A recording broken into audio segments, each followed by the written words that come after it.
लंबे समय के बाद महम में 3 सेंटर दिए गए सीटों के, तो कर्मचारियों और अधिकारियों को किस प्रकार के निर्देश दिए गए? नमस्कार।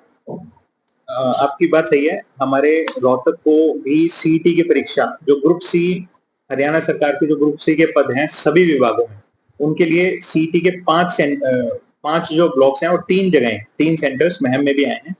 ये परीक्षा 26 और 27 तारीख को पूरे प्रदेश में सभी जिलों में करवाई जाएगी।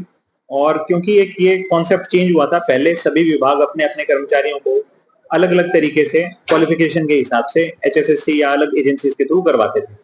अभी जो एक कॉमन एलिजिबिलिटी टेस्ट है, इसको एक ही एचएसएससी के माध्यम से एक सिंगल टेस्ट के थ्रू करवाने की ये जो प्रोसेस है, इसमें अक्रॉस द स्टेट्स सेंटर बनाए गए हैं। एक ही टाइम में सारे कैंडिडेट्स को एग्जामिन करने का एक ये प्रोसेस है। तो उसमें हमारे यहाँ पे भी 4 शिफ्टों में 3 जगह पे सेंटर्स आए हैं। रही बात जो आपने कही रिगार्डिंग सेंटर्स जो महम में बनाए गए हैं, तो पहले जो इश्यूज रहते थे वो कई बारी उसमें जो एग्जाम की प्रोसेस है उसमें उसकी इंटीग्रिटी को वायलेट करने से रिगार्डिंग थे।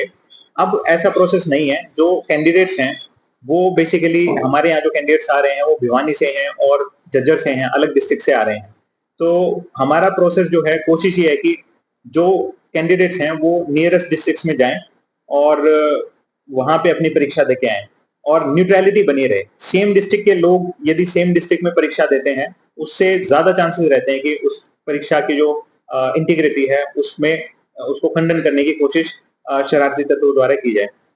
पुलिस की डिप्लॉयमेंट थ्रू सेंट्रलाइज तरीके से डिस्ट्रिक्ट लेवल पे की गई है। इसमें हमारी फ्लाइंग स्क्वाड्स भी हैं, जिसमें पुलिस के अधिकारी भी रहेंगे। इसमें ड्यूटी मजिस्ट्रेट्स भी हैं और as an incharge sub division का मैं भी हूँ। और इवन हमारे जो छतों पे भी हमारे जो कर्मचारी हैं वो डिप्यूटेड रहेंगे, ताकि कोई अनटोवर्ड इंसिडेंट है उसको अवॉइड किया जा सके। इसमें मैं 2 चीजें और कहना चाहूंगा कि जो भी हमारे परीक्षार्थी इन सेंटर्स पे आएंगे, उनके आने जाने का पूरा प्रबंध किया गया है और कुछ धर्मशालाएं भी चिन्हित की गई हैं, जहाँ पे कुछ यदि परीक्षार्थी आना चाहते हैं, 1 दिन पहले रुकना चाहते हैं, तो वो भी रुक सकते हैं। और इसके साथ जो भी दिव्यांग हमारे जो परीक्षार्थी रहेंगे, अभ्यर्थी रहेंगे, उनके लिए भी मैंने कुछ समय पहले ही आदेश दिए हैं कि रेड क्रॉस के माध्यम से उनको एक व्हील चेयर हम हर सेंटर्स पे डिप्यूट करवाएंगे, जिसमें रेड क्रॉस के वॉलंटियर्स और हमारे 1-2 कर्मचारी रहेंगे। जिस भी परीक्षार्थी को वहाँ व्हील चेयर की या अन्य किसी सुविधा की जरूरत पड़ेगी, तो हमारी टीम वहाँ पे तैनात रहेगी। ट्रांसपोर्ट की भी सुविधा है।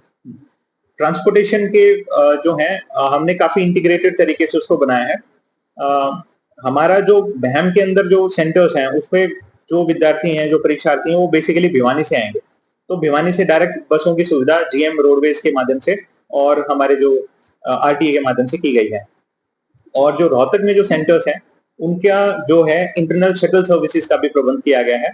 मैं इस के माध्यम से मैं इवन ऑटो जो एसोसिएशन है और जो प्राइवेट जो व्हीकल्स चलाते हैं, ई रिक्शा चलाते हैं, उनसे भी मैं ये अनुरोध करना चाहूंगा कि इस मौके पर वो भी अपना सहयोग दें।